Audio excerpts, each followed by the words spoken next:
Welcome to the World of Horror podcast with Mom and Mac. I'm Mom. And I'm Mac. This is the podcast where we share our love of international horror. Everyone has their fears, but we are not afraid of subtitles. Ooh. I put it back. Disclaimers for adult language and spoilers. Hi, Mac. How's it going? Hi, Mom. It's going, it's a Tuesday. This is actually my Monday because I took yesterday off. Yeah, it's a Tuesday. Well, I got to tell you about this kind of embarrassing thing that happened to me yesterday. Okay. It's not even that bad. I made it up too big in my head, but okay. So took this ballet class yesterday, but beforehand, the instructor was like, "Oh, since you're a beginner, how about you meet me beforehand?" So we had set up 2, but then the day of, I was like, "I'm gonna wait an hour." So I said, "Can we meet at 3?" But then she never responded. And then I just started getting in my head around 1:50. I was like, oh, she didn't see it. She's going to be wondering where I am. What a bad first impression. And it's just a 5-minute walk. So I walked there and I told them oh, I'm looking for so-and-so. And they were like, oh, I don't think she's here yet, which made me start thinking, oh, she did see it. And they were like, well, just go sit down. And then 20 minutes go by. And the lady at the front desk, who was very judgmental, by the way, she was like, well, she's saying that she got your email and you're supposed to, and I'm already getting up no, yeah, yep, that's, yep, I'll be back at 3, yep, yep. And the whole time walking home, my brain was just going crazy. I was just like, I'm not even going to go. I'm not even going to go. I'm going to quit. I'm actually going to quit my membership here. I should move, actually. I should change my email. And then when I got home, I was like, calm down. And then I went back at 3 and it was such a pleasant experience. The instructor, I don't know how old she is. I'm going to guess 23. She was so nice, so sweet. She kept saying oh, are you sure you've never danced before? Because you're picking it up really quickly. And I was like, girl, you don't have to lie to me. It's okay. And she was like, yeah, your legs are actually perfect for ballet. And she's like, I can tell you've got really good calves. And I was just like, oh, okay. And she was so sweet. And she asked me my pronouns. And I was like, well, that's really nice. Thank you for asking. And she was like, yeah, well, it's Pride Month. So, which I thought was so sweet. And she's like, you seem really cool. I was like, wow, thank you. I seem like it, but and then the class itself was totally pleasant. She was like, you're going to be the youngest one there. And that was fine by me. And yeah, so I did not have to freak out. Though lady at the front desk was still a judgmental bitch because you have to scan when you come in. So now it's my 3rd time coming in, and I looked at her kind of I'm just going to go. And she was like, you got to scan in every time. Yeah. It's you don't have to say it like that. I'm stupid. That's how I took it. It was very condescending, yeah, scan every time you come in. So she doesn't get a pass, but the instructor gets a pass. Well, it is Pride Month, so. Yeah, it is Pride Month. So, she didn't say hello, gay, welcome. Okay, but I do feel like it's time to do a refresher PSA on pronouns for trans people. Okay. So a lot of times people will say to me, tell your son that I say hi, tell them hi for me. And so I always want to say it's not a default pronoun. You're right. You should always check and make sure. Some people go by they, them, and some people who are trans do not. And so it's important to always ask. Don't assume. Thank you. Yeah, it was so nice of her to ask because the thing is, people, you don't have to read people's minds. Nobody's asking you to do that. It's whenever I get laid and not asked, it's okay, so you see there's something going on here. You clocked something but then you just took the coward's way out. Because I'm not man enough to be like, actually, it's this. So, yes, exactly. Please ask. And I always try to make it such a pleasant experience. Like when she asked me, I was like, thank you for asking. He, him, I really appreciate it, so that she feels like, okay, yeah, that was good that I asked. So It is good to ask. only like 3 people in my life, like 3 strangers in my life, have ever asked me that. Isn't that Really? crazy? Like maybe it's 4, but less than 10. But I've certainly gotten like they'd by more people than that. Yeah. Yeah. Hmm. Yeah. I mean, it's just a myth that that is the default pronoun. So, but yeah, I mean, friends of mine, I know they mean well, but it's like, you know, Yeah. so that was on my mind. And I wonder if you took off yesterday because last week you had to work on your birthday. I did. Yeah. That was like not a good idea, but I couldn't take off because like it's like one of the I mean, maybe if I had like begged and pleaded, I could have, but it's one of those days where we have to work, and my job is so cushy that I really try not to like poke the bear too much. But yeah, the whole day I was just like, first off, it's my birthday, and secondly, my dad died. So like those 2 things went together, and so anytime somebody sent me an IM, I just wanted to be like, you fucking asshole. It's like they don't know. You And then got my to boss, remind them. yeah, hey, my dad died. And then 2 days later, my boss was like, I forgot to say happy birthday. Don't even say it at that point. Like, don't Yeah. even. It would be No. better if you didn't say it now. But did you have a good birthday week? I wish I could say yes, but honestly, no. But it's through no fault of anybody except for, like, I don't know, God. Like, I think the grief monster, at milestones, it just is like, hey, by the way, you're going to feel bad today. So it was Hmm. like a struggle to feel good. But it's like I did get a lot of nice things, nice messages. So, like, it wasn't for want of other people and myself trying. I think it was just one of those things you can't avoid. Yeah, I think that's true. Yeah, milestones are a bitch Yeah. for sure. And you wouldn't maybe necessarily think my own birthday, but yes, Yeah. your own birthday. Yeah. It also doesn't help my birthday's so close to Father's Day. And I just really think they should institute some sort of like, it's like, the no call list. It should be like the no Mother's Day, no Father. I mean, I want Mother's Day still, but I don't need any reminders of Father's Day. It's like, did you forget about Dad? Such a tone deaf thing to send. Not that they would know, but it's still like, Right. thanks. Okay. This is like 5 points of like misery just added to my day.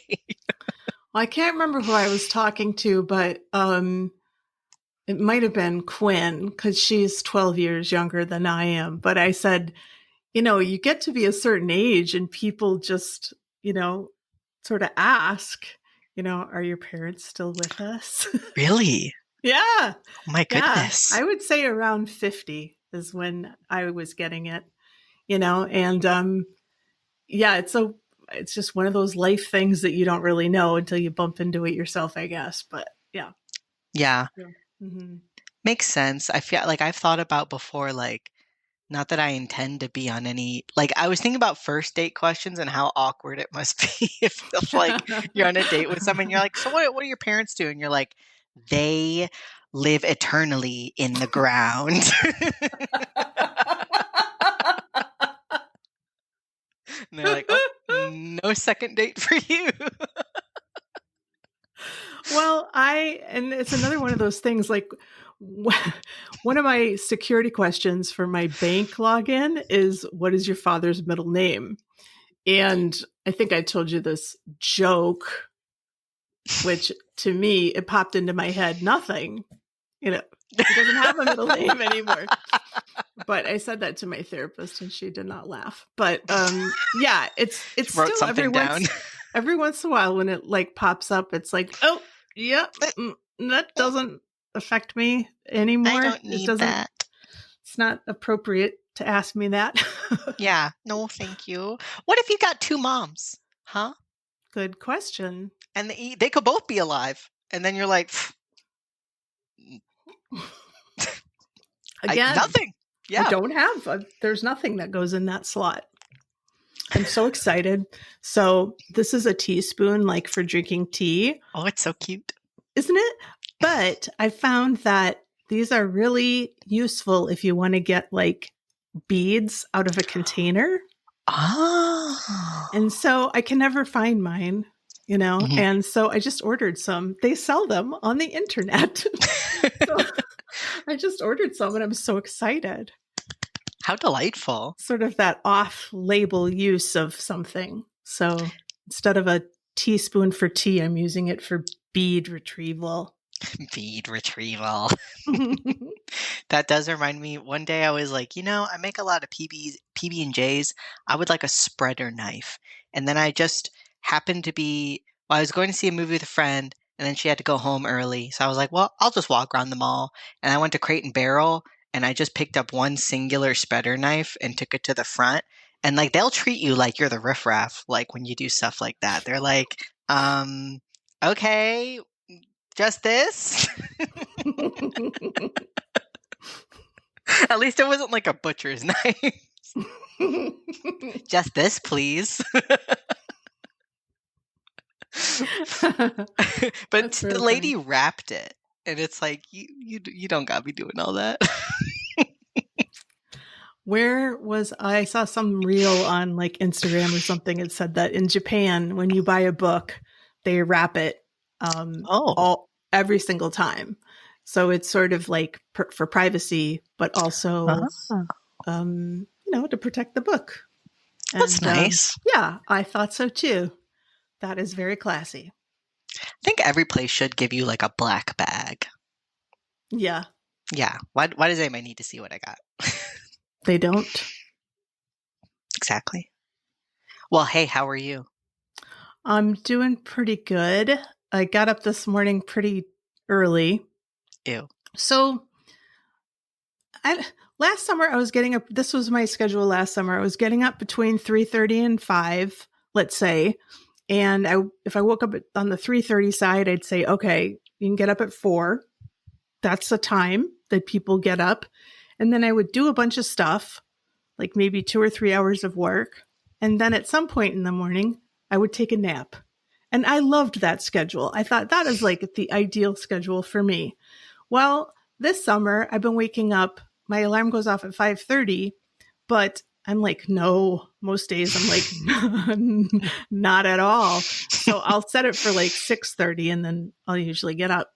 So, but today I woke up at 4:18 and I was like, that's more like it. So I got up and I made myself coffee and I did some work. And, well, actually I have to back up. My cat, Rosie, knows my schedule now. So coffee, maybe open the blinds, use the bathroom, and then it's brush time. So oh, yeah. I brushed the cat. Then I did work. And then I went for a walk when the sun came up and knocked that out of my schedule and went to the pharmacy, did things like that. And then I watched these films. And so it's been a very chill day. But I had to remind myself, I'm like, oh no, I did work. Like I can relax. Like it's okay. Like I did like 2 hours of work. Like that's enough. Yeah. You know? So, and I even sent messages to my students and, wow. Yeah, that extra touch, so feeling pretty good about all that stuff. You should. That's awesome. But then, anxiety. I was like, Mac's going to hate these films. I always think that like every time. No. I'm like, Mac's going to hate these films. Why did I choose these films? What? But I think actually you might have chosen Nosferatu 1922. And also, I will say, like, maybe it's a bad character trait, but I do love to dislike things. So you don't Mm-hmm. have to worry about that. Oh, we're That's going to have actually, fun with 30 Days of Night then. oh yeah. All right. Well, WoHos. I also want to say welcome to the new WoHos. I don't know. After almost 5 years, I feel like our podcast has started to pop. So we're getting a lot of downloads, and we're getting downloads in places like Singapore and Pakistan. And I Wow. just want to say thank you, everybody who listens. And if you ever feel like you want to get in touch, please feel free. We'd love to hear from you. But Yeah. if you never feel moved to get in touch, that's also okay. We're just happy that people like to listen to us yammer, It's a good word. isn't it? Yammer. Yammer.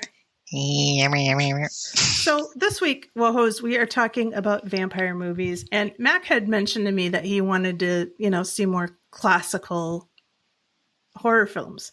And so we are starting today with NOSFERATU: A Symphony of Horror. The short plot summary from IMDb, and I feel like someone was just being a smartass. Vampire Count Orlok expresses interest in a new residence and real estate agent Hutter's wife. Yeah.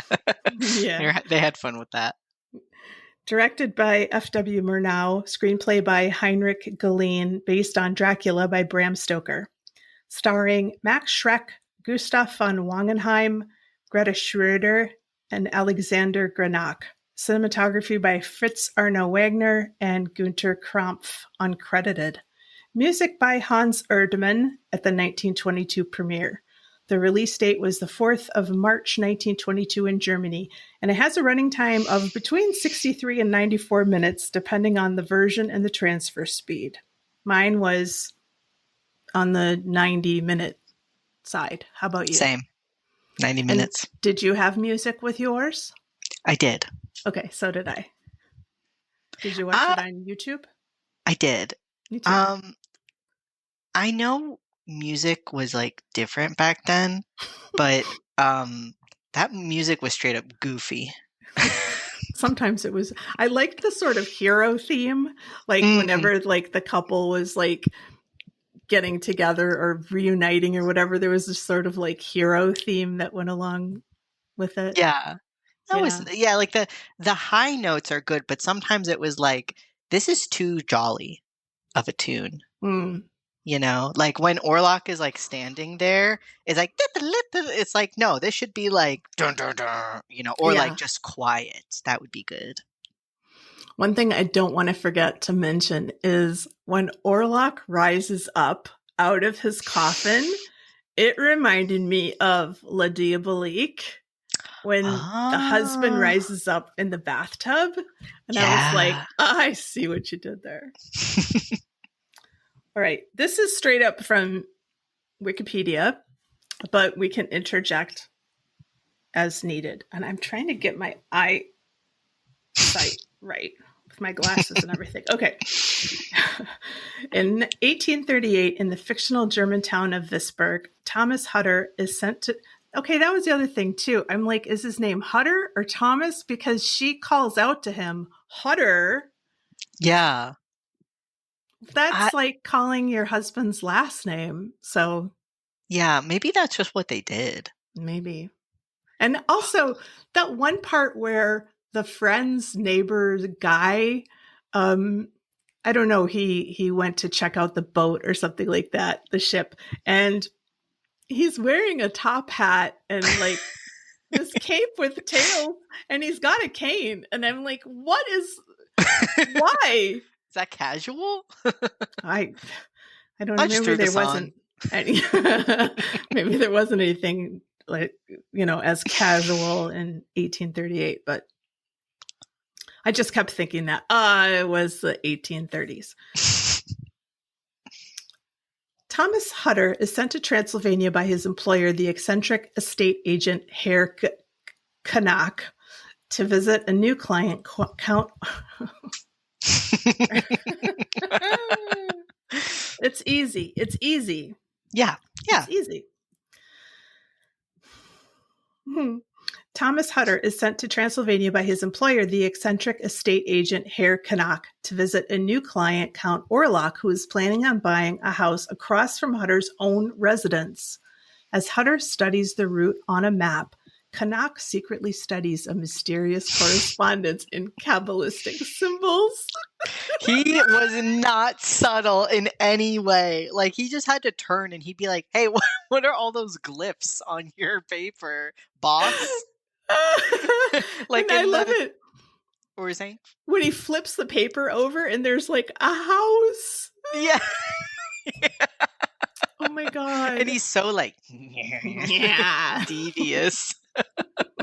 Like, in the 2024 one, I feel like they made him a little bit more subtle. Like, he was more like just a, kind of like a hard ass, but it's like, oh, well, he's trying to make it in the world, so he's got to listen to this guy. We've all been there. But this guy was just like a gremlin.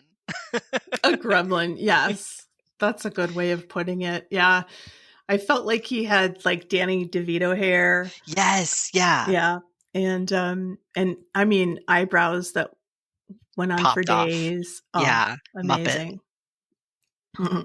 When embarking on his journey, Hutter stops at an inn in which the locals are terrified by the mere mention of Orlok's name.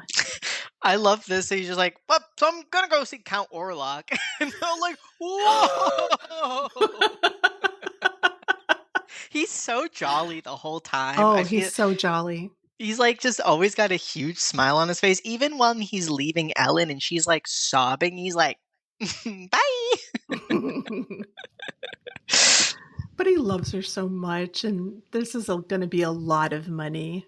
That's what I just kept telling myself. But yeah, super jolly guy. And I think also to show us like the contrast later. Mm-hmm. In his room, he finds a book about vampires, which he initially scoffs at, but puts in his baggage. Got to. Not just about vampires, but about phantoms and the 7 deadly sins. Scary stuff. After his carriage refuses to take him further than the entrance to the mountain pass, Hutter travels on foot until after sunset, when he is met on the road by a coach and rides to Orlok's castle in the Carpathian Mountains, where he is welcomed by Orlok himself. When he's just standing there. All right, so for people who haven't seen this film, Mac, how would you describe Count Orlok? Like, he's taxidermy. That's what it looks like. He's so stiff and really scary looking. Like, yeah. I really do think that seeing this back in the day, this would be the scariest thing you've ever seen. Kind of reminds me of the Babadook. Yeah. Oh, that's so, the pose is the same. Yeah. He's so stiff. Mm-hmm. And it's like he doesn't know how to human, so he's just extremely awkward. So he's meeting the horse and carriage and whatever, and he's just sort of standing there, and there are a lot of arches. That is one thing that I noticed, arches upon arches. But yes, while Hutter is eating supper, he accidentally cuts his thumb. Orlok tries to suck the blood out, but his repulsed guest pulls his hand away. I mean, run, like, I don't know what else to tell you, Hutter. Go.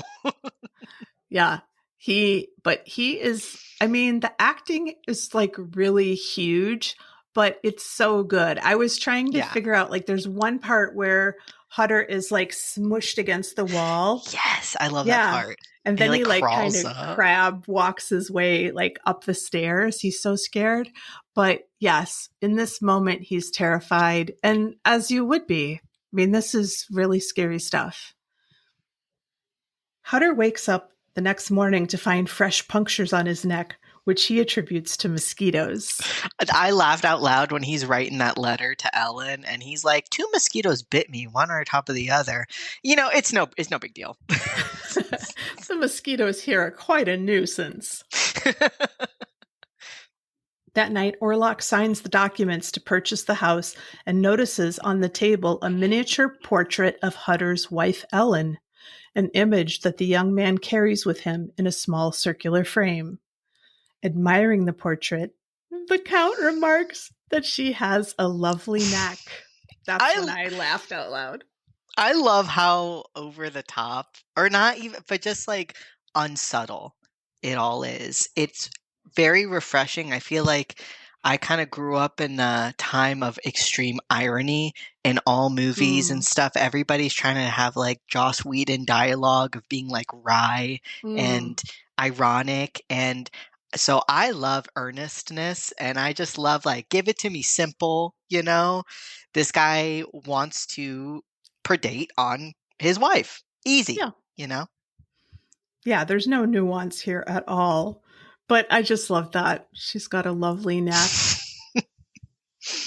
Reading the book that he took from the inn, Hutter begins to suspect that Orlok is indeed a vampire. With no way to bar the door to his bedroom, Hutter desperately tries to hide as midnight approaches. Suddenly, the door begins to slowly open by itself, and as Orlok enters, a terrified Hutter hides under the bed covers and falls unconscious. But that's, I mean, the whole thing, part of the warning in the book on vampires and phantoms and the 7 deadly sins is do not allow yourself to become engulfed in the shadow of the vampire. Name drop. And go listen to our review of The Shadow of the Vampire, WoHos. Yes. Something like a demonic nightmare. So as Orlok is entering the bedroom, the shadow really like overtakes. It's so cool how it's shot. It's just that the hand, Orlok's hand is just like on Hutter, but then the shadow does engulf him, and it's pretty good stuff. Yeah, and even Ellen, all the way back to, you know, where they are, she like wakes up and is like, Meanwhile, back in Visburg, Ellen arises from her own bed and sleepwalks to the railing of her bedroom's balcony. She starts walking on top of the railing, which gets the attention of Thomas's friend Harding in the adjacent room. When the doctor arrives, Ellen envisions Orlok in his castle threatening her unconscious husband and shouts Hutter's name, which somehow Orlok is able to hear, causing him to withdraw. Also, can we talk about the pipe the friend was smoking? Yeah, it's a cross between like a saxophone and a bong and a hookah. Yeah. But it's about 3 foot long. Yeah. Yeah. And he just sort of like props it up on the side of the table when he like goes. As if it's not crazy. Like it's like, it's just, I felt crazy looking at it. Where he's just like, yeah, we're not going to talk about this. I gotta see if I can find a picture. It's unreal. Yeah. On the next day, Hutter explores the castle. In a vault, he finds the coffin in which Orlok is resting dormant in the crypt and flees back to his room. Okay.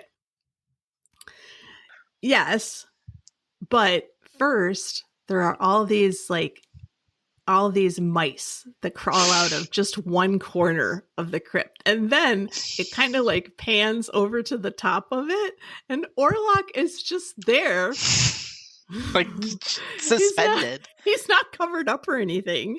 It's just his face is just there. Maybe he knew he was going to come down. I think that is why. That's the part where he like smashes himself against the wall and like yeah. Crawls away. It's so scary.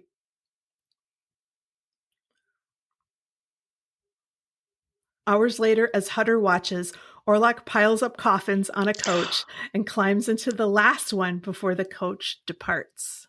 Now this was amazing. Like this little like the music happening and like the stop motion animation almost. That was Mm-hmm. so good.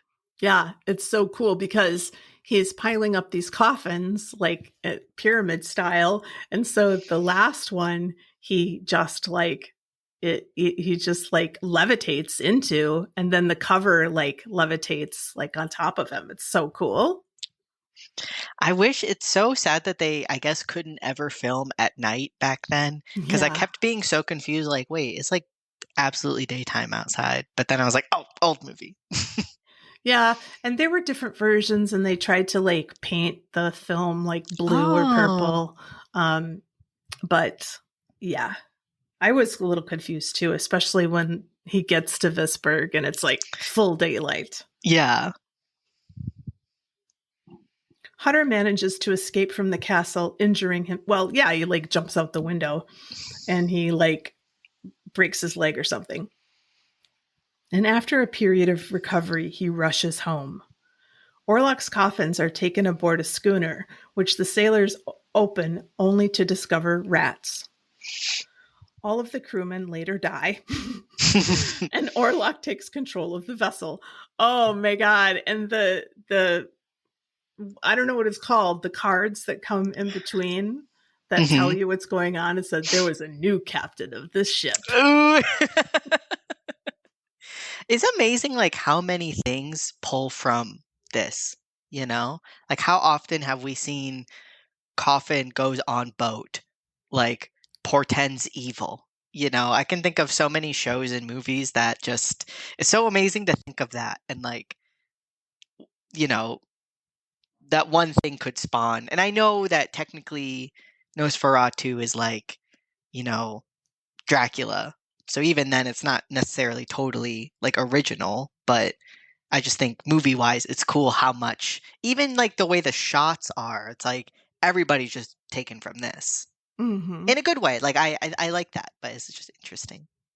Yeah. Not long after Hutter returns home, the ship arrives in Visburg. Orlok leaves unobserved, carrying one of his coffins, yeah, just like under his arm, and moves into the house that he purchased. Many deaths in the town follow Orlok's arrival, which the local doctors attribute to an unspecified plague caused by the rats from the ship. Kanak, who has gone completely insane, is confined to a mental asylum but escapes after strangling one of the wardens. But I And, like the part when the like town crier guy with the drum like has mhm, this whole proclamation that like as people are dying, you cannot take sick people to the hospital because that would just expose more people to the plague. And so mhm. and he just like walks away like drumming his drum. I just love that. It was so cool. I was like, oh my god, like in 100 years, just think how far we've come. Yeah, that you would never have somebody rat-a-tat-tatting like down the street to give like important like public health information. But honestly, maybe you should. Maybe we should circle back. Yeah, maybe we went a little too far the other way, where like it's like up to the minute like Yes. news, and we're not even sure if that's true. Yeah, I yearn for newspapers. Like I as a kid was always like, why would anybody read this newspaper? And now I'm like, why can't I get the newspaper? Like I don't want to go out and get it. I want it delivered to my door. Well, you can. Well, I could. Against Hutter's wishes, Ellen reads the book that he found on his journey. It claimed that a vampire can be destroyed if a pure-hearted woman distracts the vampire from the approaching dawn with her beauty and by offering him her blood of her own free will. Ellen decides to sacrifice herself to stop Orlok. And I think it's so cool because I mean, maybe you already know the story when you're seeing this movie, but I just felt like she just does stuff with her face that you're just like, oh, I see. She's decided that she's going to sacrifice herself, you know? It's just, the acting is just so cool in silent movies. Yeah, she had a really great, like, intense expression on her face, you know? I think she, like, really sold because she's not like a waifish, woman. It's like she's kind of scary, like from the get even. Like you see her play with that little kitten, which is cute, but like she usually just looks terrified and like upset. But I like Mhm. that, you know? Mhm. Yeah. Kanak, who the villagers blame for the plague, is eventually recaptured and returned to the asylum. I like that too because it's like everybody's just like, oh, it's Kanak. I mean, it's got to Yeah. be him. Like, and they even call him a vampire. And yeah, they're just like he's the bad one. He's always scribbling those weird glyphs on paper. I mean, it's probably him. And they're not entirely wrong. No, not totally wrong, but um, I just like how just everybody piles on, and all of a sudden, like he's the scapegoat. Ellen opens her window to invite Orlok in and pretends to fall ill so that she can send Hutter to fetch Professor Bulver, a physician. After he leaves, Orlok enters and drinks her blood, but the sun rises and its rays cause Orlok to vanish in a puff of smoke, which Kanak in his asylum cell senses and is shattered by. Ellen lives just long enough to be embraced by her grief-stricken husband. The film's final image is that of Orlok's castle, destroyed. Oh, it's so good. It's so good. What did you I, think? I, I liked it a lot. It made me really appreciate both Shadow of the Vampire and the 2024 Nosferatu like a lot more. In fact, I was just like, why haven't I seen this yet? Um, I yeah, I really liked it. Oh, good. I'm glad. Mhm. I was How about worried you? about that.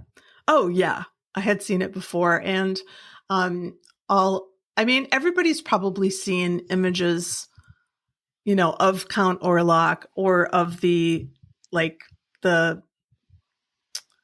the iconic shot of him climbing the stairs and his shadow like on the wall. And I really like what Eggers did with the shadow. There's I like like the one hand. image. Yeah, there's one image that's really pretty, lovely. I Um, though I wish personally that he had looked more like mhm. original Count Orlok than what they did in Nosferatu. Like I just wasn't really a fan of the walrus mustache and like Shadow of the Vampire. I mean, I know they're going for like trying to do as much one-to-one as possible, but that he's scary. Make him look like that. Like Dracula is suave, but Orlok is disturbing. Mhm. So I guess maybe they were trying to blend the two in the 2024 movie, but I think just make him scary. Yeah, I agree. And that's like, I mean, the fact that especially in the 2024 version, there's like a lot of sexual overtones. She Hmm. lusts for him and everything, and that if he were like truly that ugly, That would be then interesting. yeah, it would be. Well, here's some trivia. I hope I didn't put too much trivia in, but it was just so interesting. Go for it. The movie was banned in Sweden due to excessive horror. The ban was finally lifted in 1972. Wow. For all those years, they were like, "No, too scary." Well, it is a symphony of horror, That's so. true. All known prints and negatives were destroyed under the terms of settlement of a lawsuit by Bram Stoker's widow. The film would subsequently resurface through second generation reels in other countries. Why'd they have to destroy it? Like, that to me is a little bit crazy. Like, it's still art.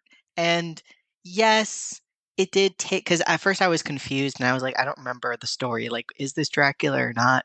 And yeah, okay, yes, they did take it, but at the same time, is art not, you know, like Bram Stoker didn't invent all the themes that he put forth in Dracula. It wasn't like that was the first time any such themes had ever been introduced. Yeah, So I true. just feel like destroying something. I'm glad we're not doing that anymore. Yeah. I mean, you couldn't. I don't think that's like really that possible. Well, no, there's like a lot of lost media out there. But anyways, yeah, that's like a nuclear option. At around 15 minutes, the creature that they say is a werewolf during the scene at the inn is really a striped hyena. Loved it. Shadow of the Vampire 2000 is a fictionalized depiction of the events surrounding the film's production based on the urban legend that Max Schreck was in actuality a vampire. Schreck was played by Willem Dafoe in that film, who at 5'7" was 8 inches shorter than Shrek's listed height of 6'3". Wow. And he looked plenty tall, I think. They did a good job. But Shrek looked really tall. Yeah, at one point when they show him from the back, like his just back and his little waist are like so accentuated by his big old cloak. Contrary to popular belief, the vampire's name is Orlok, not Nosferatu. Nosferatu is an archaic Romanian word for vampire. The origins of the word are unknown. Well, vampires. One of film director Guillermo del Toro's favorite films. Character of Count Orlok is only seen on screen for a bit less than 9 minutes in total throughout the whole film. Really? Yeah. His presence fills it, though. It really does. All right, well, briefly, what does Letterboxd have to say about it? Cullen gave it a 0.5 star. Ass don't care what you say, ass. Okay. Ass review? Maybe my inflection was off on that, but I didn't understand it. Maybe it's like ass. Don't care what you say. Ass. I think that is probably what was intended. 0.5 star by Julia. Eternally grateful for the invention of talkies. Okay. And I actually had the thought we should go back to the silence. Like, I was like, it'd be so interesting if they made, I mean, I think that was that one black and white movie that, you know, they did do silent again, but they should do that more. Yeah. Jack is vibin'. Gave it a 0.5 star.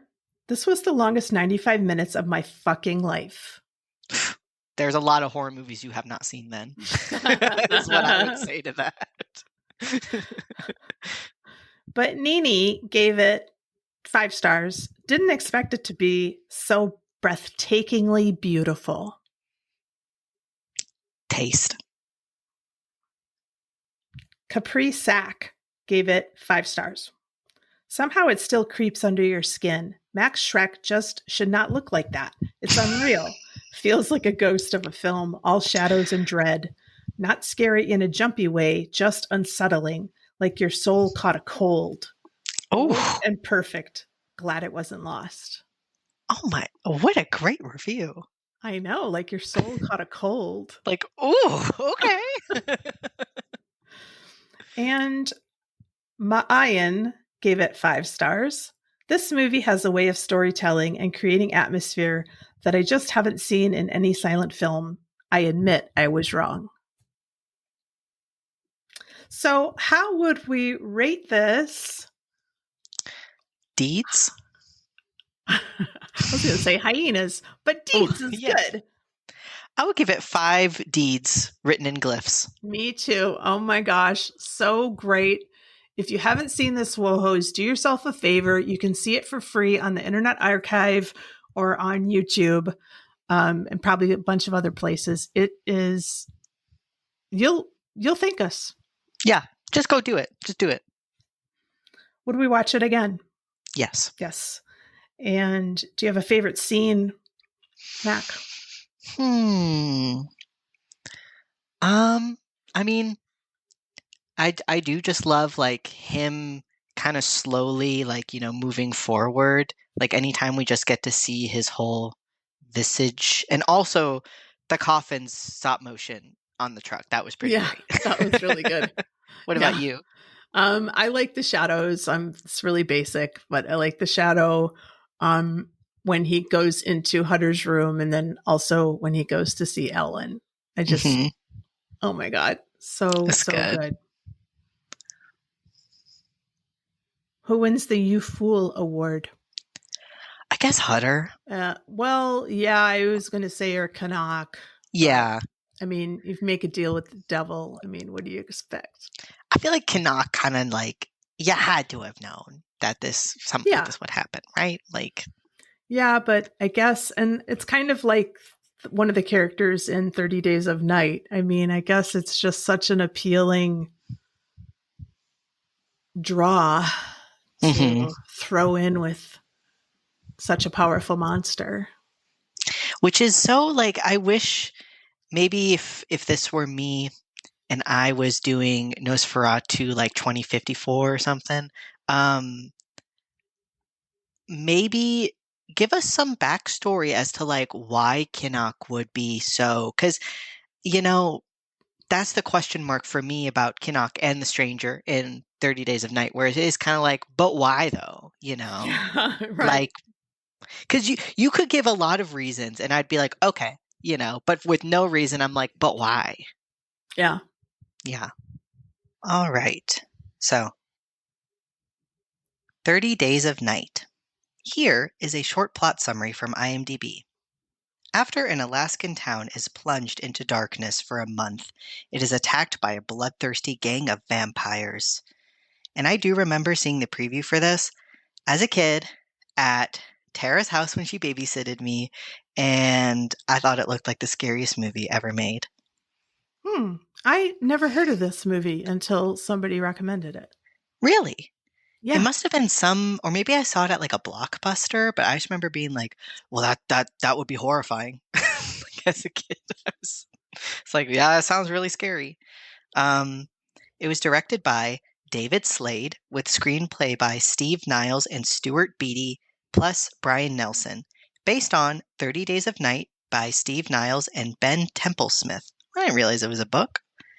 It It's a graphic stars, novel. oh, that makes sense. Okay. It stars Josh Hartnett, Melissa George, Danny Huston, Ben Foster, and Mark Boone Jr., with cinematography by Joe Willems, edited by Art Jones, with music by Brian Reitzel. Released October 19th, 2007, with a runtime of 114 minutes. This movie was way too damn long, which is crazy. Something that I think is an issue is that it gets into the action too quickly, and yet somehow it's still too long. Well, yeah, you could be right. I was paying attention to the time Mm. myself Yeah, because I kept checking and I was like, oh God. yeah, I watched it once just through and then I watched it and took notes and I was just like, "Oh my god, like so much goes on in the first 30 minutes. It's Yeah, insane." yeah. Um and I was just like stopping it every couple minutes. I'm like, "This is going to take forever." hmm Yeah. Oh, yes. Thank you. There are some trigger warnings for multiple dog deaths that are pretty graphic. So if that Yeah. disturbs you, skip the beginning. So we're at Barrow, Alaska, the northernmost city in the U.S., isolated in 80 miles of roadless wilderness. It's cut off every winter for 30 days of night. Title drop. Now, I could never live in such a place.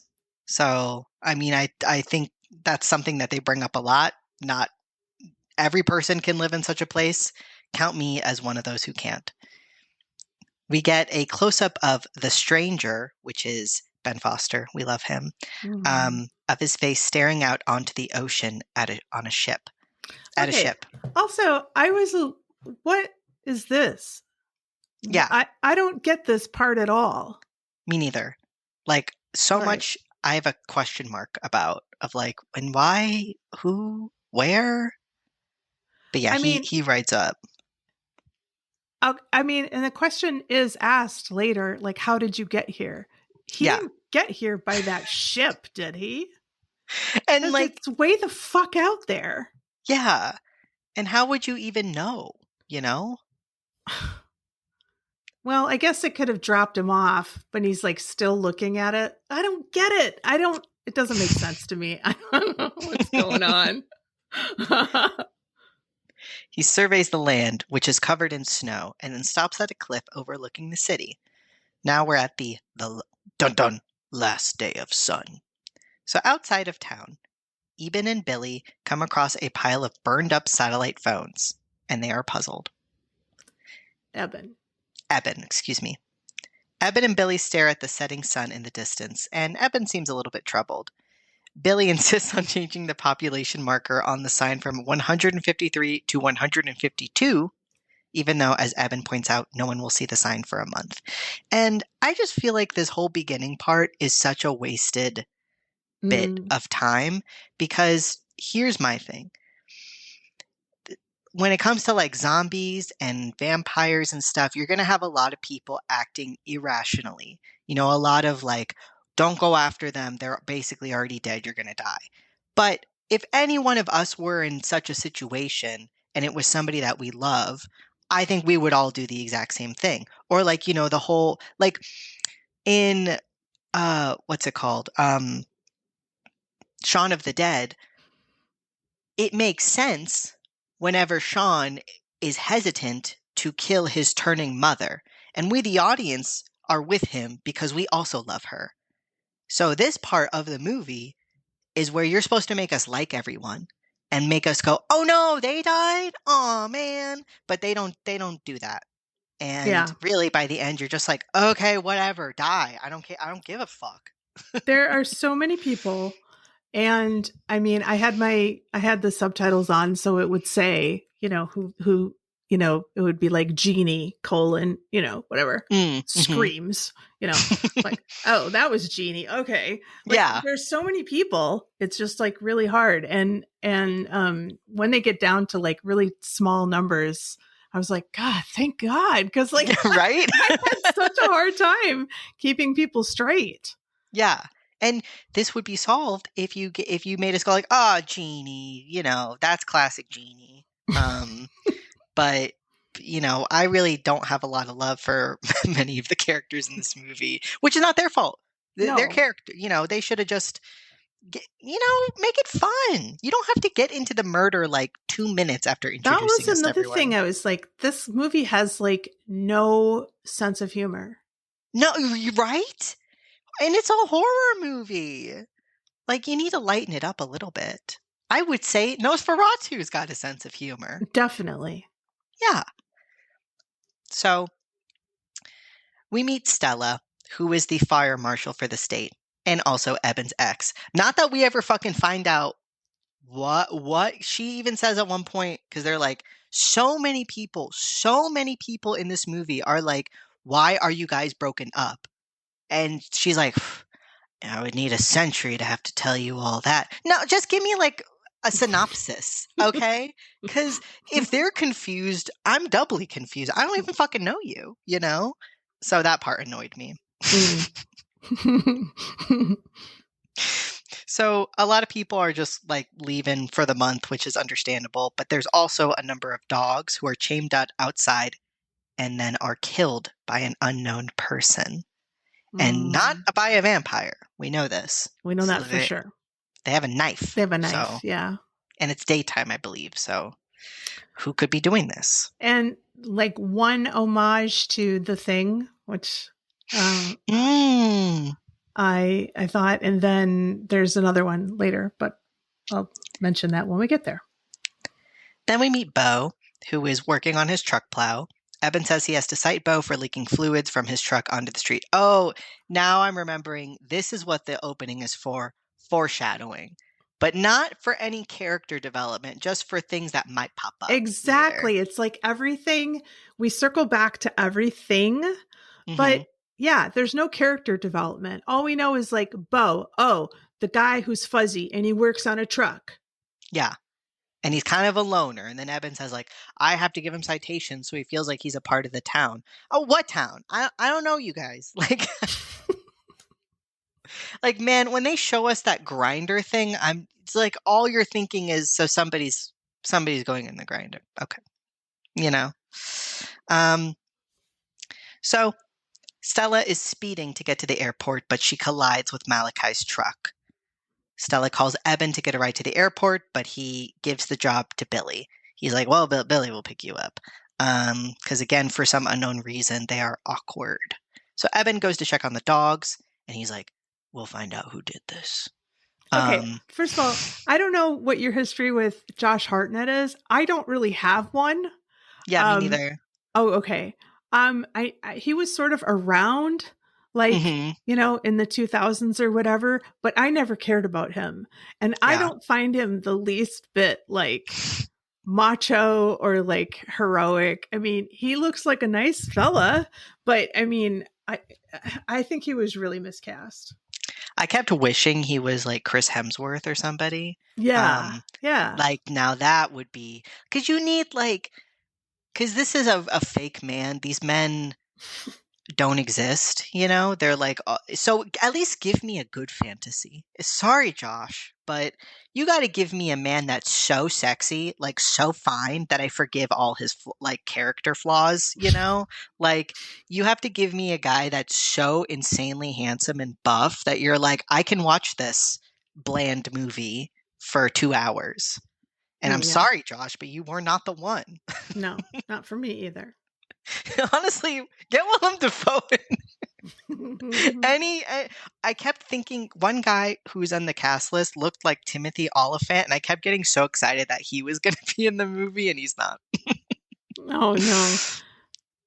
But that would be a good cast too. Um, so we see Helen, Eben's mom, and Jake, his little brother, at the sheriff's station, just holding down the fort. Helen tells Eben that a call came in about a vandalism problem at the Utilidor. Stella misses her plane, which means she'll be stuck in Barrow for the next month. Which, again, it's like when movies, it's like when they choreograph something that's so obvious that you're just like, I get it. Like, move on. You know, you have Yeah. to do it in a cool way, at least. Like when we see Stella drive to the airport, we know she will be stuck there. We don't think she's getting on that plane. So just like make it fun, you know? Make this a moment where we learn something about Stella.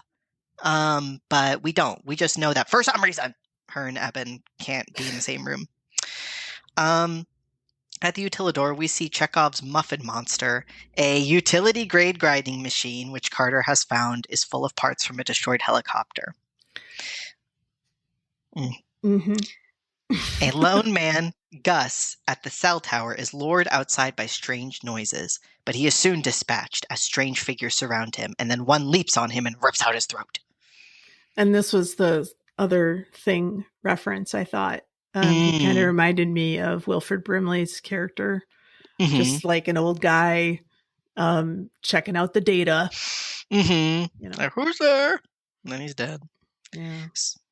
So now we're at the diner, and a stranger, the one from the beginning, orders a bowl of raw hamburger, and after he is told that he cannot have any liquor as it is illegal this month. Now that's interesting. See, they I should thought that was a good expound. detail. Yeah. Yeah, like expound on that. Like none of us have lived in such a place, so give us some details.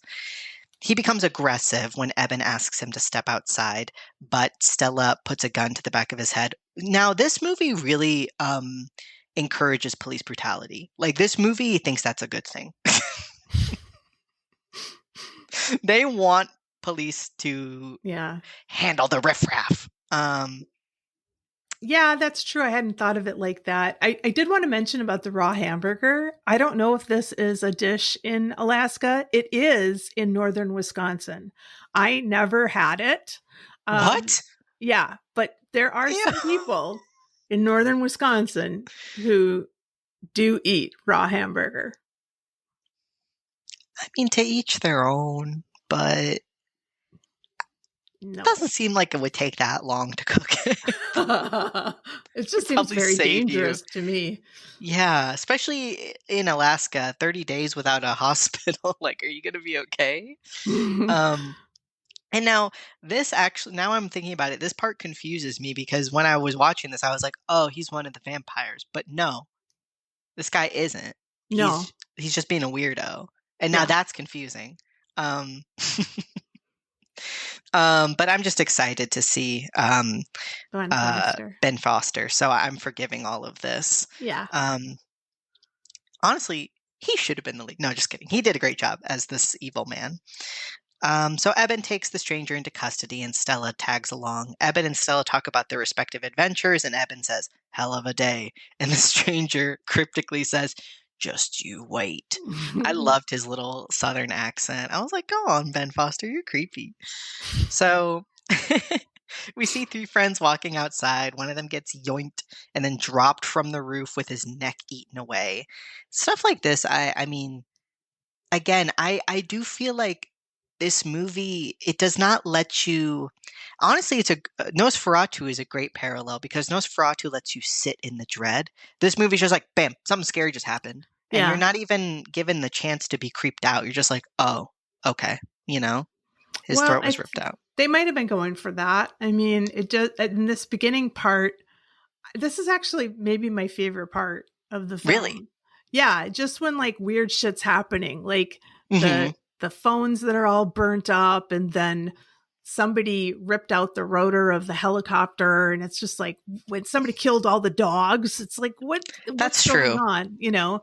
So it's not really dread, but it's that sort of chaotic, like what's happening? What's next? You know? And Yeah. I like it that these vamps um can get on the rooftops. I think that's really scary. Hmm. And I do like that they know how to plan, Mhm. like A little bit. it's different from zombies. These guys have like, you know, if something if they can destroy something that will hurt them, they'll do that first and then they'll get Mhm. you, which is cool. That's a good point. Mhm. So the scene cuts back to the sheriff's station as some figures flank the man staring down at his friend. I thought that was weird. It was like this weird cutaway. So like you have a woman and two men, one of the guys gets yoinked, and then like the woman takes off, and Yeah. then the guy who's left, he's like looking down at his friend just kind of in shock, and then these two figures like come out, and I'm just like, okay, well I guess he's dead, but Yeah, we but we don't don't. see it. Yeah. And okay, now I'm remembering what happened just before the guy gets yoinked.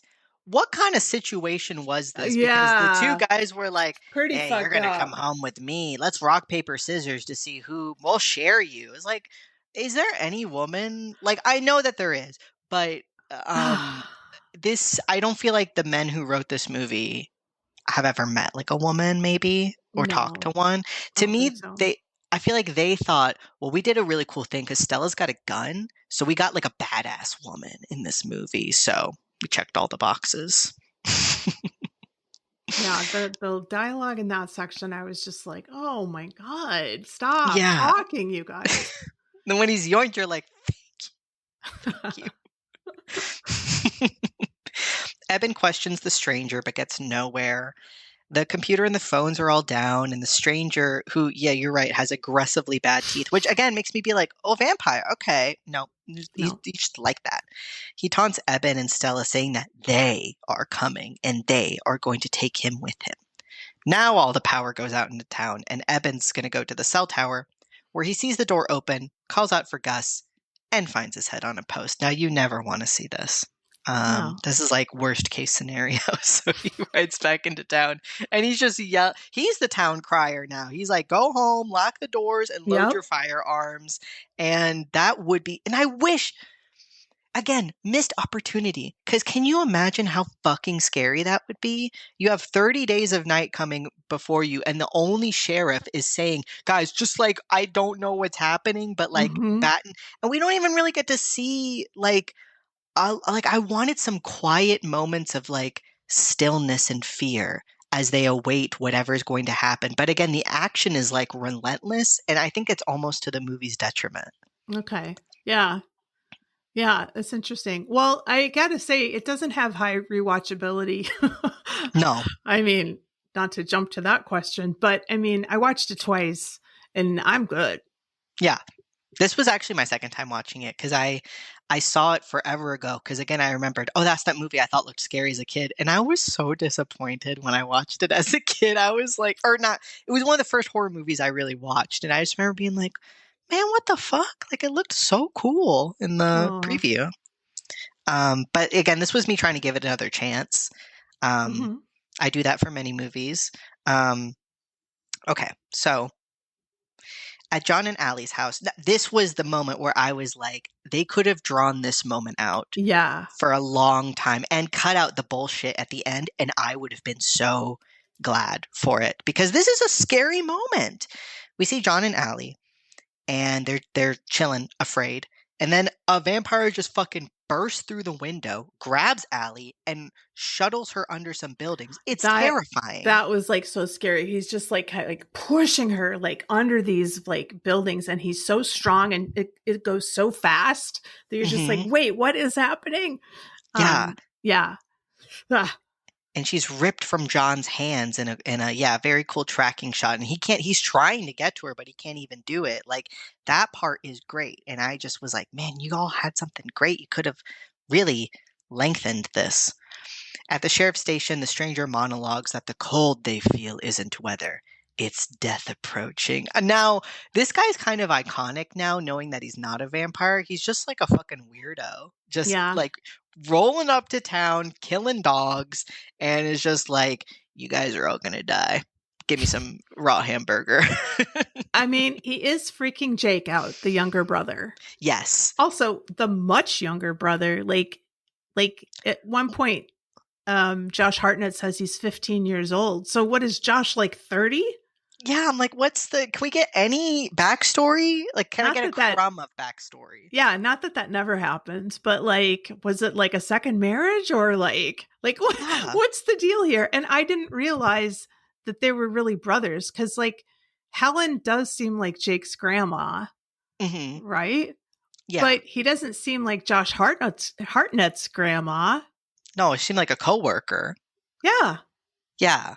And also, this kid, when they said he was 15, like, in my head, I was like, yeah, I was like, I mean, give me like an 18. Even if like a 30-year-old brother said to his 18-year-old brother, like, no, you can't risk your life, we'd all understand, you know? Totally. He doesn't have to be 15.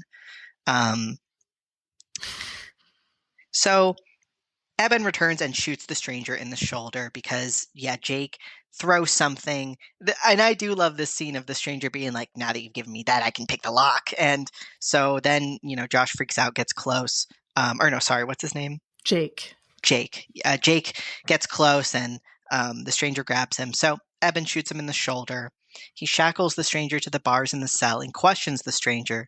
But the stranger says that they're all dead men, and he doesn't talk to the dead. Which doesn't make sense, because actually he would very much like to talk to the dead. So the undead. Excuse me. Yeah, the undead. So Eben and Stella are going to grab Billy and go search for them. And they leave Helen and Jake at the station with the stranger. Now, come on. We all know this is a bad fucking idea. Like, Stella's like, I'll go with you. And Josh Hartnett's like, don't. And I'm like, yeah, don't. Stay with them. Like, these two bozos can't fend for themselves. But no, she has to be with Eben, even though they're going through something, apparently. So as they're driving, one of the vamps jumps on the roof of the car. Eben shoots it through the roof, and they knock the thing off the truck. Over the radio, they then hear immediately Helen's in distress, so now they gotta go all the way back, and they find blood splattered on the walls, but no Helen and no Jake. So the stranger is pissed because they did not take him, and so he just begs Eben to kill him, and Stella's like, don't.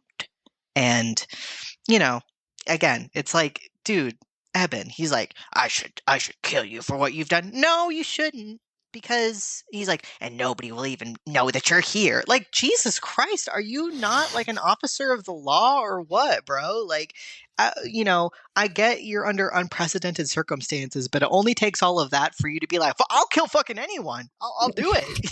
Yeah. So then we meet Marlowe, aka Danny Huston. This is who I thought was Timothy Oliphant at first. Oh, really? Oh, yeah. So he looks okay. So I mean, this was what, 18 years ago. So he's very thin. You might have seen him. I'm trying to think if he was like on Succession. Did you watch Succession? Not all of it. Oh, okay. Yeah. He's a character actor. He's actually. All right, so you've never seen The Treasure of the Sierra Madre, but anyway, he's in that family, the Houstons. And do you know who Angelica Houston is? Yes. Okay, that's her brother. Oh, okay. So I think maybe cousin, but I think brother. And Mm. so Danny Houston, he's one of my favorites. I mean, and he does eat this role up. Oh, yes. Yeah. Yes. But yeah, the way the makeup is kind of interesting. I'd be interested to see how they did it because there's like I would be just really interested because a lot of the creatures have like really really high cheekbones and it makes their eyes look kind of like Small. triangle, yeah, slitty. Yeah. They Um, kind of look like rats, like naked mole rats yes, yeah, almost. Yeah. yeah. It's like there's a lot of like, yeah, that's a good way of putting it. And I do think if we have to give this movie something, it's the vampire makeup is The very vampire good. makeup, yeah, and they have the sinner's vamp's eyes. Yeah. Yeah, yeah. And So I don't know what that effect is, but they like a also definitely metallic. watched Buffy, the Vampire Slayer. They Yeah, had like for the sure. Buffy teeth. Yep. And the white of their faces was so good. Like I felt like they really Mm-hmm. looked too white to be Mm-hmm. real. And that's what I want out of a vampire. Because then the blood is just such a great contrast. And I love that he rolled up to this town just like decked out in his nicest, clothes. Like Marlowe is the best. Like every Yeah. time he's on screen, I'm like, more of him, please. Yeah. Um, Without even saying things I understand, he was charismatic. Definitely. Yeah. So he's the leader of the Vamps, and um, the Marlowe tells them the heads must be separated from the bodies to not turn them. So they got to make that distinction. So a group of people are at the diner and they're fucking freaked out, trying to figure out what's going on. Jake is alive, woohoo, but not Helen, because we couldn't have another woman in this movie. We had to have a useless 15-year-old instead. So Marlowe and Iris attack a couple, and Marlowe tells the man, "There is no escape. There is no hope. Only hunger and pain." And then we get a montage of death and destruction throughout the town. Now, the overhead shots, I was such a fan of. That was Yes. awesome. Yeah. That was great. Because, like you said, the best part in a movie like this, or to me, if it's done well, is like, the beginning when we don't know what's going on and all these things are happening. And it's like, whoa, like all these isolated incidents happen. And then when the carnage happens, it's so satisfying. So I do think the carnage was very cool. I just do wish it had been pushed a little bit. But yeah, those overhead shots were awesome. And we get a final overhead shot which silently scans the attack from above. So Eben joins the diner squad and they plan to travel to a house nearby that has an attic. Eben is going to load up his 4x4 with bear traps and flares in hopes of slowing them down, and Stella, of course, goes with him. A bunch of vamps stop Eben's truck immediately and tip it up and then over. That Like was they didn't. scary. Yeah, because at first you just think they're getting the car, but then whoa, like they're getting pushed up. Bo smashes into the scrum of vamps and pins two to the wall with his plow. Stella and Eben get inside Bo's truck, and then the three make it to the house. And I was like, Bo, yay! Yay, Bo, he made it! Back at the sheriff's office, Marlowe encounters the stranger. At first, he says they will take care of him, but then he kills him. The things they believe. So this poor guy, honestly, I like know. he came all the way to Alaska. He killed all the dogs for him. He did God knows what else, and he was like, nah, But how are you you can't. going to trust a vampire? Like, this is the thing I never understand. You never want to make a deal with the devil. Okay. I think Yeah. we all know that by now. It's not going to end well for you. No. He's gonna come collecting. But they talked about this on Buffy the Vampire Slayer. There were people, like weirdos, who wanted to be turned into vampires. I Yeah. don't know if you remember that storyline. Mm-hmm. And Buffy was like, "This is not fun. Like, this Yeah. is not what you want." Mm-hmm. But yeah, I guess he's like a vamp groupie, but like, dude, Him and Kinnock together in hell, just like, man. what did you think was going to happen? But I like it because it's really more about Marlowe and like the disdain that Marlowe has for humans, Mm-hmm. So I like it. Discord grows in the group as people argue about what to do next. Abin's plan is to go to the general store, stock up on supplies, then get to the utilidor. Their plan is to move during the next blizzard.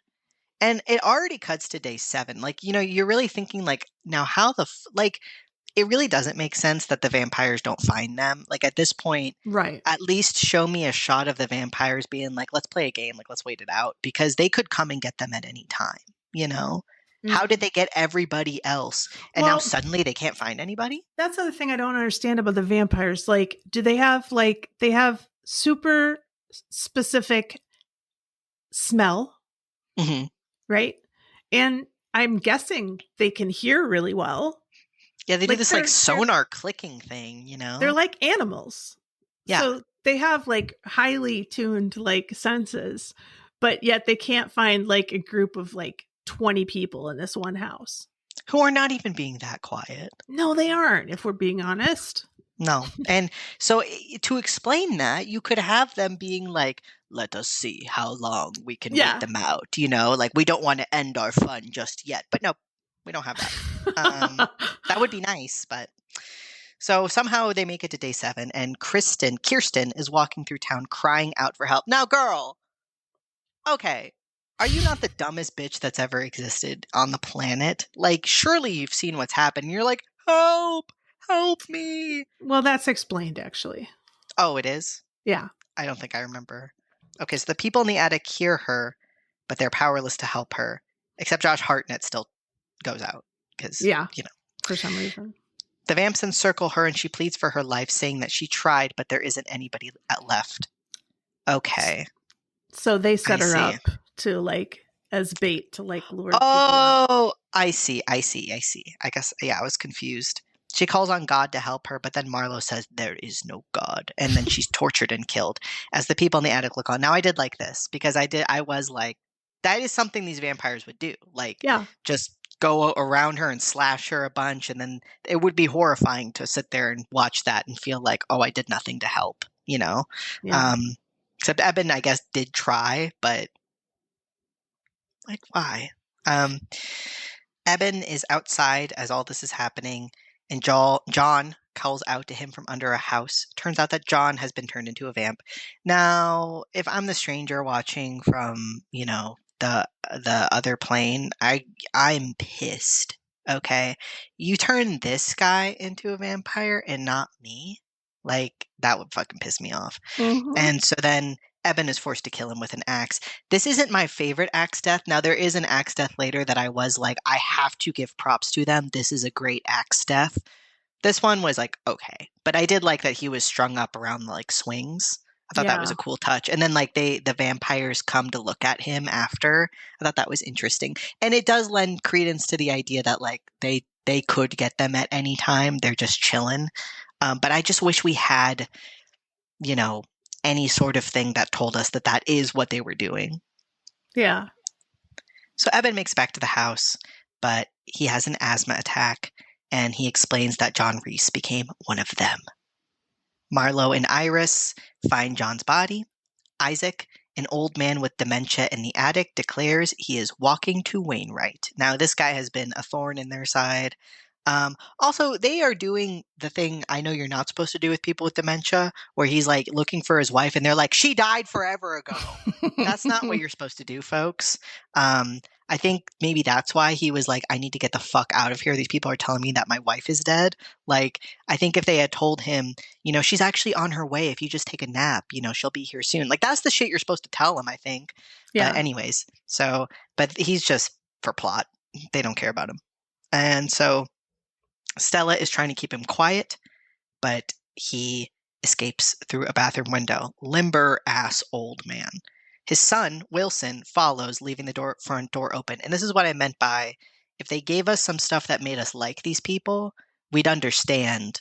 We already do understand, but I remember as a kid watching a lot of these zombie movies or vampire movies. I think the most basic response is to always be like, well, they're dead. Why would they go out? That's so illogical. And that's the whole point.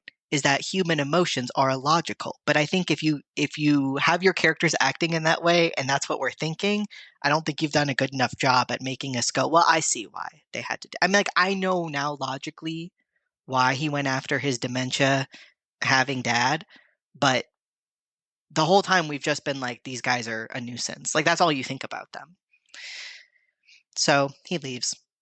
Then he does look like Dave Bautista. There's a Dave Bautista-looking vampire who enters the house, but then is called away when he hears Wilson calling for his dad outside. And then Wilson, of course, gets got. So it's snowing, and as soon as it's safe, they're going to move. They make a break for it through the blizzard and reach the general store. They hear some strange noises and come across a little girl vamp feeding on someone, and Jake is forced to kill her with an axe. But that really kind of, which, I mean, understandably rattles him because, I mean, they couldn't have made a cuter looking little girl. She got like pigtails, like a little dress, she got bows in her hair.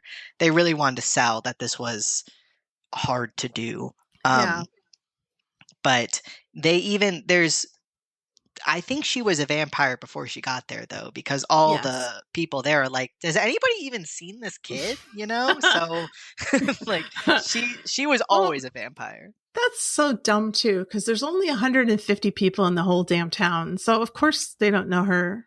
Like, yeah. The other thing that really bothered me about this movie is, like, there are no Inuk people in this town. Yeah. Like, not one. Mm-hmm. Yeah. I don't feel like these people put a lot of thought into it in any way. Now we're at day 18. The whiteout is over, and they've got to move.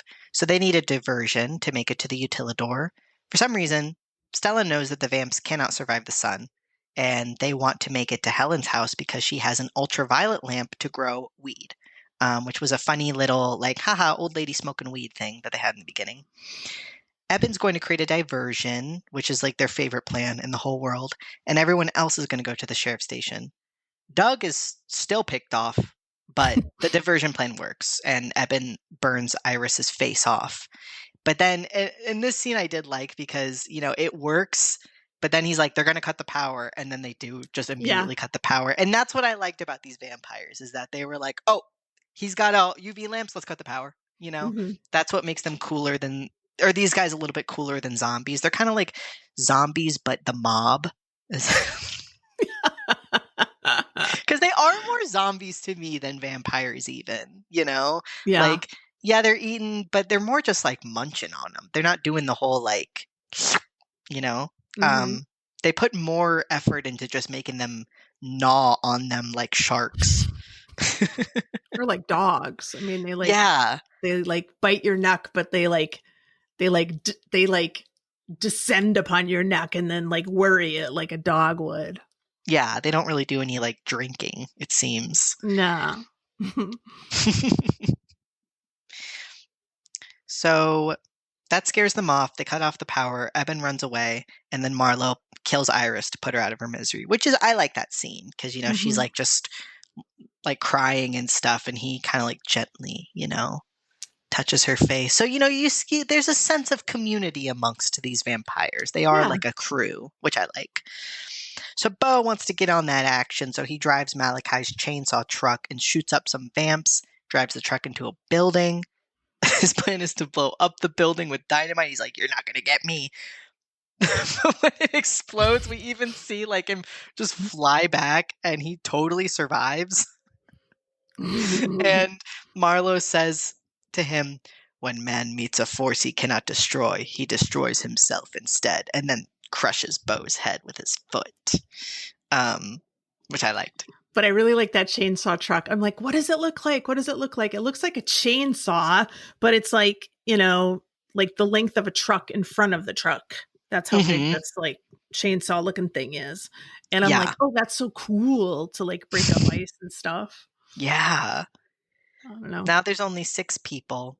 But then Carter decides to reveal he got turned by the girl in the store and then asks Eben to kill him. Okay, so, what?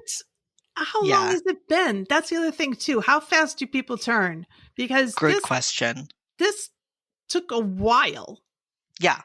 And he didn't think to tell anybody. I know. And Like, that also bro. he has this whole monologue about how his picture was the only thing he had left of his family. They were driving to the grandma's house and they got hit by a drunk driver. I'm like, dude, when was that? Yeah, can I get any of that before this? Like, this is, if they gave us that in the beginning, we'd go like, oh no, this guy. Oh no, I but now know. it's like, well, now he's dead, so I don't care. I do kind of like the scene, like they go into just another room and you just hear like the woomph of the axe. I'm like, that's pretty hardcore. Yeah. Um, so now, day 27. They see Billy signaling across the way with a flashlight. So Eben and Stella go over to the house and then make the sad discovery that Billy actually killed his family before they could have turned. And Eben is like, they're your family, you're supposed to protect them. Honestly, okay, I'm not saying this is like a good thing to do, but based off of the like result of how most people in the town ended I up, know. like Eben was such a dick. And it's He like, was such a dick. this guy really thought, okay, I could either kill them or they could get devoured and turn into Also, vampires. he cares so much about family, but he left Helen like Mm-hmm. back in the sheriff's station all by herself. Well, with Jake, who is like basically like being all by herself. And also, there was a line earlier where Stella was like, well, thank God you never wanted kids. Can you imagine? Because it would be so scary to be, and they even show us the kid vampire to show us how sad and terrifying that would be. Yeah, and then for him to do what he does in the end and to be getting on Billy for this, I'm like, you fucker. Yeah. You're the worst. Eat So yeah, shit, Eben. eat shit, Eben. This made me hate him. Because I was like, you have no empathy for this. Like, so then Billy tries to kill himself, but then the gun jammed. But then they take Billy back with them. So no one's at the sheriff's office, so they decide to go to the Utilidor. There's only like 3 locations in this town. They hide under a house, and then they see a little girl, Gail, walking down the middle of the street covered in blood. How? 27 days later, Yeah, we don't know anything. How she's like 6 years old. Yeah, and somehow she both evaded capture, didn't starve to death, didn't, get dehydrated to death, and she's covered in blood somehow, shell-shocked. Yeah. What? It's just plot device. It's I'm just so that so Stella mad. can be outside. So yeah, Stella and Gail run to the Utilidor. Billy hides and Eben runs, makes it to the Utilidor. So then Marlowe's talking again. He says, it took centuries to make them believe we were only bad dreams. We cannot give them any reason to suspect. Destroy them all. Yes. So they plan to set the whole city on fire by busting up the pipeline. As in the beginning, we get the bow. He's like, oh, don't get the oil out because it'll burn. That's why that scene happened. So Billy makes it back, but there's no sight of Stella and Gail. Billy's calling out and is attacked by one, perhaps the Dave Bautista-looking one. Then Eben attacks the vampire, and he winds up in the Muffin Monster. There we go, is the other circle back. Then Billy gets his hand chopped off in the machine, which is nasty. And Billy starts shrieking like the vamp, so Eben hacks him up. So now I thought this was an amazing axe scene. Like, it looked so good. Like, I thought they did a great job with that. I forgave them for a few things for this scene. Well, he's got blood on his face at the end of this axe murdering scene. He didn't get any on when he like chopped the guy Carter's head off. That's a good point. Like he just comes out like just like shiny, like, movie star face. I'm just like, wait, there would be backsplash. Yeah, if you chop the motherfucker's head off. And they've got like mostly made of blood, Yesterday I like dropped some like a sauce cup and the splatter went everywhere, and then of course my first thought is like, this is why you can never clean, like it's so hard to get away with something like this because the blood splatter must be insane. Yeah. So you make a good point. Why would he have nothing? This is like his 3rd vamp now. I know. So Stella finally answers of the walkie. She and Gail are under a wreck and are freezing. Stella says there are too many of them, and Eben says they have to get off the walkie, but the sun is coming up tomorrow and they will watch it together. So then the vamps begin flooding the streets with oil, and Marlo sets it on fire. Denise says that no one will ever know what happened, and Lucy from the diner says next time they will take out a nearby town. Eben knows that if Stella runs, she will be killed, but if she stays put, she will burn. So he injects some of Billy's blood into his arm and goes out to confront Marlo. As you do. What? I was like, dude, get over yourself. He really, like, I was like, complex. Oh, you're the big hero. You have to go inject yourself with blood. So lame. I don't even understand this plan. It's so stupid. He's like, oh, because we can't fight them like us. We have to fight. Like, the sun's coming up in like 2 seconds. You just need to avoid the blast. Why don't you just go out there anyway? They'll kill you, but you can get Stella and the girl out from under the car. We can do 3-for-3 diversion, you know? Yeah, so makes no sense. Also, like, these vamps would never, I'm like so mad at this movie. These vamps would never consider that they would use a diversion. Like, they fall for it every time. Yeah, it's crazy. Like, they've lived for hundreds of years, but this is something that they just never thought of before. And we get a shot where two of them, like at one point, Marlo and Iris are looking over the town. So that's what I thought. I was like, they know everything that's happening. Mm-hmm. So, like, you're telling me, like you said, they're on buildings. They can't look and be like, one guy went that way, one guy went that way. Right. You know? Exactly. Yeah. But I guess not. Jake signals to Stella to get out of there. Eben fights Marlo and eventually kills him when Marlo runs into his fist. Yeah, and his hand goes all the way through the back of his head. Okay, now, this is really stupid, but I thought, okay, Marlo's going at like supersonic vamp speed, like rushing toward this guy. And now Eben has like super strength, vampire strength. Mm-hmm. So maybe. And even then, if that was the plan, you just could have gotten like a 2x4 or something, you know? Like chainsaw. And then that makes all the vamps, you know, afraid of him. And then the sun starts to rise. So now Eben and Stella are watching the sun together. Now, Jake doesn't get to be there. I wondered this. That's his brother. It's like his only family in the world, and he doesn't get to be there while he dies? No. Okay. No. Eben burns to a crisp in Stella's arms. And I'm like, you know what, girl? You're better off. You guys were going to break up anyway. So. Also, thirst did it a lot better. Mm-hmm. And I would even say that Midnight Mass did it better too. Of like, you know, when he's rowing in the boat. Yeah. I was like, now that is a great sunrise, like vampire suicide scene, you know? Yeah. You're right. I forgot about that. This one, not so much. Not really. Well, here's some trivia.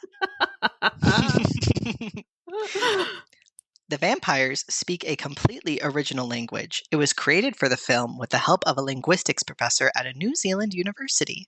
That's cool. In reality, Barrow, now, do you know how to say this? No idea how to say this. Utqiagvik. Maybe, something like that. It does not see the sun for about 67 days during the winter. Because, yeah, actually, how tidy that is, 30 days. I guess they could not do 67 days of night. Most of the night shots were shot during the day using the day for night process. Yeah, we couldn't tell. Right? Like, so many, they were like, oh, well, it's because there's a blizzard and that's why it's so light. Well, I think it's because the sun is out, actually. It was shot in New Zealand. Nearly half the cast is Kiwi or Aussie. I had no idea. Yeah, me neither. Josh Hartnett did his own stunts, and Melissa George did most of her own driving. The little girl vampire has arm tattoos that are visible for a few frames. I did catch that. Me too. The stick figure-like tattoo on her right arm is the logo of German industrial band Einstürzende Neubauten. Thank you. Oh, the Wilhelm scream is heard after a man is thrown off a metal roof by a vampire during the initial attacks on Barrow. I did not catch that one. I did the second time. The sounds of the vampires were created through a mix of screams of the actors with recordings of local death metal singers and various marsupials. The signature roar of the vampires were the actors screaming while inhaling.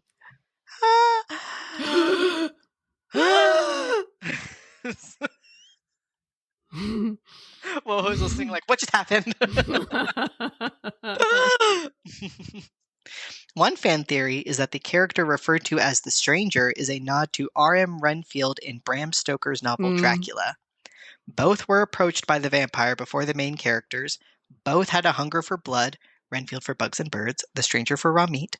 Both were locked away for the safety of others. Both expected to be rewarded for their assistance to the vampire, and both were ultimately attacked by the vampire. Yeah, not smart. But what does Letterboxd have to say about it? Fuenuezi gave it 5 stars. The best vampire film I've ever seen. And I've seen Twilight, so that's saying a lot. That actually says all I need to know. Yeah. Mark Doss gave it 5 stars. That bird's eye view over the town, overlooking the town being shredded apart by vampires, is truly incredible to look at. Beautiful filmmaking right there. Now, I would give 5 stars to that scene. Yeah, only. Me too. But Mark is acting as if there wasn't like 2 hours worth of movie. Movie Kid 3 gave it 5 stars. Bro, I made a mistake watching this high on the za. It was scary as fuck, bro. Like, sober, I'm chill, but this is fucking terrifying. It feels like it goes on forever. In a good way. Like, you want it to end because how scared you are. I'm happy Movie Kid 3 had that experience. Well, here's some people that I can get along with. Gutter Ghoulie gave it a half star. I'm actually so mad that I watched this. For me, the ending is on par with the ending of The Mist. Bro could have just waited 5 minutes till sunrise. Also, it's not safe here, we have to leave. While in the safest place in the whole town, the acting and dialogue were super awkward, which normally I can look past. I'm not opposed to campy fun movies, but that's not how the movie is really advertised, so it threw me off a bit. And don't even get me started on the vampire leader running into Eben's fist and that being the climax. Violet gave it a half star. Such a great concept, but done so poorly. How do you even manage to make a movie with 2 of my favorite things, vampires and group isolation in a cold climate, bore me? Not really a vampire movie, more a movie that asks the question, what if sharks were people? Violet? Mm-hmm. Violet, you're onto something there. Review 4 gave it a half star. Oh, no, sorry. Heart. Empty heart. A heart emoji gave it a half star. Don't piss me off. Alaska does not have sheriffs. Is this true? No. Oh.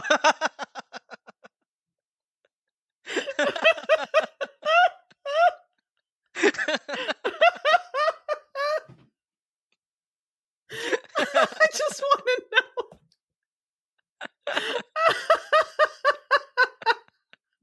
I want to know what's going on in their head that they think that nowhere and anywhere in Alaska. Nowhere. No sheriffs. No sheriffs. It's no man's land there. It is a state in the United States. Yeah, it is. It is. Well, I mean, how would we? Sorry. Go on. I just love that review. It's like maybe my favorite review of all time. Don't piss me off. Alaska does not have sheriffs. I'm just going to add this to my belief system now. It's a lawless land. Well, how would we rate it? Oh boy. How about tins of raw beef? 2.5. 2.5. I did like Danny Houston as Marlowe. Did you hear Luffy? Yes. He liked it too. A couple quiet ones, and then I was like, Luffy, where are you? Where are you, bud? I would give it 3. I think it's dumb. There are a lot of plot holes. Mm-hmm. I don't think they describe the vamps well enough. Like, I don't know what their capabilities are. I don't get how these people were even allowed to like move from place to place. Like, it doesn't make any sense. I mean, I have to for the plot, but it doesn't make any sense. Yeah, I would agree. And Josh Hartnett was miscast, and I don't know. It's just not great. Yeah, I would agree. There are some things that are kind of fun in it. Yeah, I'll stick by my 3. It's not like a complete waste.